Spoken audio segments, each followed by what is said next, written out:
किसी गांव में बबलू कबूतर नाम का एक गरीब किसान रहता था, जो अपने खेतों में केले की खेती करता था और रोजाना केला तोड़कर उन्हें बेचने के लिए जाता था। उसका दिल बहुत ही अच्छा था, वो बहुत दयालु था। जब वो केला बेचने जाता था तो उसे रास्ते में कई सारे गरीब चिड़िया मिलते थे। उन सभी को वो एक केला जरूर देता था। वो अपनी जिंदगी खुशी खुशी बिता रहा था। उसकी पत्नी मीनू चिड़िया को ये सब पसंद नहीं था। एक दिन मीनू चिड़िया बबलू कबूतर से कहती है, अजी, मुझे तो समझ नहीं आता, तुम ये दान पुण्य क्यों करते रहते हो? क्या मिलता है तुम्हें इससे? बिना पैसे के केले बांटते रहते हो तुम। यही चलता रहा तो हम गरीब के गरीब ही रह जाएंगे। नहीं नहीं मीनू, ऐसा क्यों कह रही हो? मैं तो भलाई का काम कर रहा हूँ। देखना, हमें एक ना एक दिन इसका फल जरूर मिलेगा।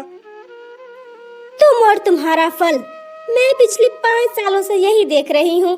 पता नहीं कौन सा फल मिल रहा है तुम्हें। हम तो गरीब के गरीब ही रह गए, और अगर तुम यही दान पुण्य करते रहे तो गरीब के गरीब ही रह जाएंगे। इसी गरीबी में मरना होगा हमें। कोई बात नहीं मीनू, अगर हमारी किस्मत में यही लिखा है तो मुझे इससे कोई शिकायत नहीं है। इस गरीबी से तुम्हें ही शिकायत हो रही है, मुझे तो कोई शिकायत नहीं। मैं तो इसी बात से खुश रहता हूँ कि भगवान ने मुझे इतना दिया है कि मैं गरीबों की मदद कर सकूं और 2 वक्त की रोटी सुकून से खा सकूं। इसी तरह बबलू कबूतर की जिंदगी चल रही थी। आए दिन मीनू चिड़िया उसे ताने देती थी और केला बांटने से मना करती थी, लेकिन बबलू कबूतर बहुत ईमानदार और बहुत दयालु था। वो सभी गरीबों में केला बांटते रहता था। बबलू कबूतर की इसी ईमानदारी को देखकर एक परी बहुत प्रसन्न हुई। वो बबलू कबूतर को सोने के केले के बीज देना चाहती थी। बबलू कबूतर अपने खेत में केला तोड़ने के लिए गया था। तभी वो परी चिड़िया वहाँ पर आती है और बबलू कबूतर से कहती है, बबलू कबूतर, क्या तुम मुझे अपने खेत का थोड़ा सा हिस्सा दे सकते हो? मेरे पास जादुई सोने के केले के बीज हैं। मेरे पिताजी ने मुझसे कहा था कि वो बीज जादुई हैं।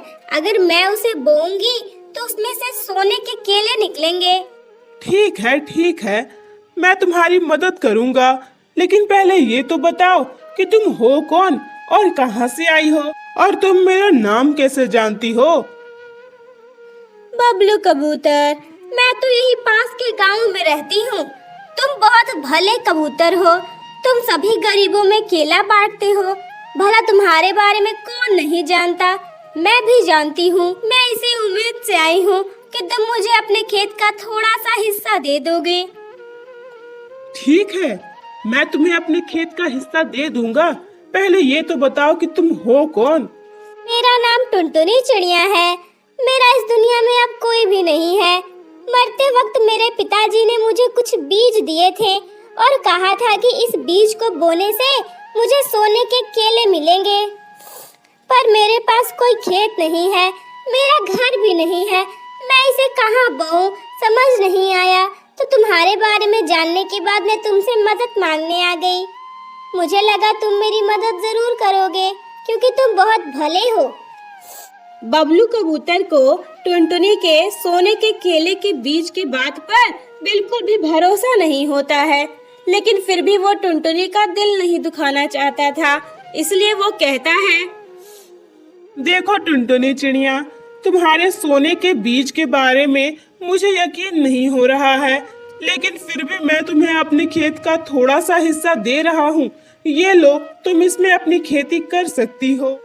टुनटुनी खुशी से उस बीज को बो देती है और वहाँ से चली जाती है। बबलू कबूतर टुनटुनी का दिल रखने के लिए उस बीज में रोजाना पानी डालने लगता है। एक दिन की बात है, जब बबलू कबूतर सुबह अपने खेत में जाता है तो उसकी आंखें खुली की खुली रह जाती हैं, क्योंकि बबलू कबूतर के खेत में एक केला का पौधा निकल आया था, जिसमें सोने के केले लटक रहे थे। अरे वाह, उस चिड़िया की बातें तो बिल्कुल सही थी। वो बिल्कुल सच कह रही थी। इस पौधे में तो सोने के केले निकले हैं। मतलब कि वो बीज सच में जादुई थे। तभी वहाँ पर टुनटुनी चिड़िया आ जाती है और उससे कहती है, देखा बबलू कबूतर, मैंने कहा था ना ये जादुई बीज है, इसमें से सोना का केला आएगा, देखो आ गया। हाँ हाँ टुनटुनी चिड़िया, तुमने सही कहा था, लेकिन मुझे तुम्हारी बात पर भरोसा नहीं था। तुमने कर दिखाया, तुम्हारे पिताजी सही कहते थे। ऐसा मत कहो बबलू कबूतर, मैंने कुछ भी नहीं किया है। उस बीज में रोजाना पानी तुमने डाला, तुमने उसका ध्यान रखा, इसलिए इस पर तुम्हारा भी हक है। मैं तुम्हें रोज एक सोना का केला दूंगी, तुम उसे बेचकर अच्छी खासी जिंदगी जी सकते हो। इससे तुम्हारी आर्थिक स्थिति भी सुधर जाएगी। तुमने जो मेरी मदद की है, ये उसी का फल है। इसी तरह टुनटुनी उसे एक केला तोड़कर दे देती है। बबलू कबूतर खुशी खुशी उसे घर लेकर चला जाता है। वो अपनी पत्नी को सारी बातें बता देता है।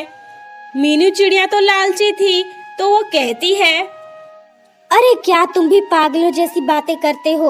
अगर उस चिड़िया ने बीज दिए भी थे तो क्या हो गया, वो खेत तुम्हारा है, तुमने उसमें मेहनत की है, तो फिर वो सोना का केला भी तो तुम्हारा हुआ ना। फिर तुम एक केला लेकर कैसे आ गए, तुम्हें तो सारा केला ले आना चाहिए था। नहीं नहीं मीनू चिड़िया, ये तुम क्या कह रही हो। देखो तुम्हारा लालच अच्छा नहीं है, ये तो उस चिड़िया का बड़प्पन है जो मुझे उसने केला दे दिया है। वो रोज हमें एक केला देगी, इससे हमारी जिंदगी सुधर जाएगी। हमारे लिए तो यही काफी है। मीनू चिड़िया फिर कुछ भी नहीं कहती है। इसी तरह बबलू कबूतर रोज एक केला लाता और उसे सोनार के पास बेचकर पैसे ले आता था। उन दोनों की जिंदगी बहुत अच्छी चल रही थी। मीनू चिड़िया रोज उससे कहती थी कि वो सारा केला ले आए और बबलू कबूतर मना कर दिया करता था। एक दिन बबलू कबूतर के कान भर दिए, जिससे बबलू कबूतर के अंदर भी लालच आ गया। वो कहता है, हाँ हाँ मीनू, तुम सही कह रही हो। खेत तो मेरा है, सारी मेहनत भी मेरी थी। उस केले पर उस चिड़िया का हक कैसे हो सकता है? उस पर तो बस मेरा हक होना चाहिए। तुम सही कह रही थी। तुम इतने दिनों से मुझे समझा रही हो और मैं हूँ कि तुम्हारी बातों पर यकीन ही नहीं करता। कोई बात नहीं, तुम फिक्र मत करो। आज मैं वहाँ जाऊंगा और सारे केले ले आऊंगा। ये सारी बातें टुनटुनी चिड़िया सुन रही थी। ओह, तो ये बात है। मुझे लगा था तुम बहुत भले हो, लेकिन तुम भी लालची निकले। इस चिड़िया ने तुम्हारे कान भी भर दिए। लेकिन हमें किसी की बातों पर यकीन नहीं करना चाहिए और किसी की बातें सुनकर भड़कना नहीं चाहिए। लेकिन तुम भड़क गए, यानी कि तुम्हारे मन में भी कहीं ना कहीं लालच जरूर रहा होगा। कोई बात नहीं, तुम नहीं जानते कि मैं एक परी हूँ। मैंने तुम्हें वो केला इसीलिए दिया क्योंकि मुझे लगा तुम बहुत भले हो, तुम सबकी मदद करते हो। पर तुम्हें नहीं पता, ये केले का पेड़ सिर्फ मेरी वजह से है।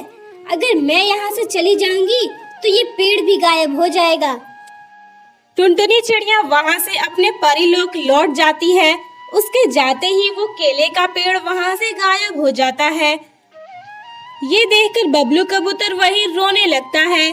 उसे रोता हुआ देखकर टुनटुनी चिड़िया वापस आती है और उससे कहती है, क्या हुआ बबलू कबूतर, तुम रो क्यों रहे हो? ओह हाँ, तुम तो अपने मकसद में कामयाब नहीं हो पाए ना, इसीलिए रो रहे होगे। मैंने तुम्हें एक बहुत ही अच्छा और साफ दिल वाला कबूतर समझा था, इसीलिए तुम्हारी मदद की थी। मैं कोई मामूली चिड़िया नहीं हूँ, मैं एक परी हूँ। इसीलिए मैं यहाँ आई और तुम्हें ये केला देकर चली गई।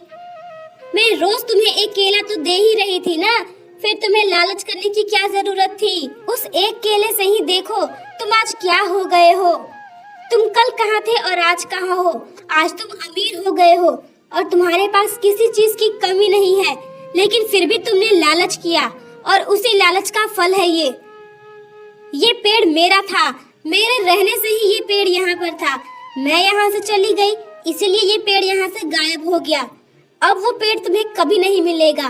ठीक है, मैं यहाँ से जा रही हूँ। इतना कहकर टुनटुनी चिड़िया वहाँ से गायब हो जाती है। बबलू कबूतर को अपनी गलती का एहसास हो जाता है। वो घर जाता है तो मीनू चिड़िया कहती है, अरे क्या हुआ? कहाँ पर है वो सोने के केले? मुझे भी तो दिखाओ। तुम चुप क्यों हो? चुप कर कमबख्त, तूने मेरे कान भर दिए। तेरी वजह से मैं भी तेरी तरह लालची हो गया था। देख, ये लालच का फल ही है। वो सारा केला वहाँ से गायब हो गया। वो टुनटुनी कोई मामूली चिड़िया नहीं थी, वो एक परी थी। तू कहती थी ना कि इस दान पुण्य का तुम्हें क्या मिलेगा, देखो ये उसी का फल था। लेकिन तुम्हारी वजह से मेरे मन में लालच आ गया और वो चिड़िया उस पेड़ को लेकर वहां से चली गई। शुक्र मना कि हमारे लालची हो जाने के बाद भी उसने हमारा ये सारा धन दौलत नहीं छीना, वरना हम सड़क पर आ जाते, सड़क पर, समझी? मीनू चिड़िया और बबलू कबूतर का लालच दूर हो जाता है। उन दोनों को अपनी गलती का एहसास हो जाता है। बबलू कबूतर फिर से केला बेचने का काम शुरू कर देता है और गरीब लोगों की मदद भी करता है। इसी तरह बबलू कबूतर और मीनू चिड़िया खुशी खुशी अपनी जिंदगी जीने लगते हैं।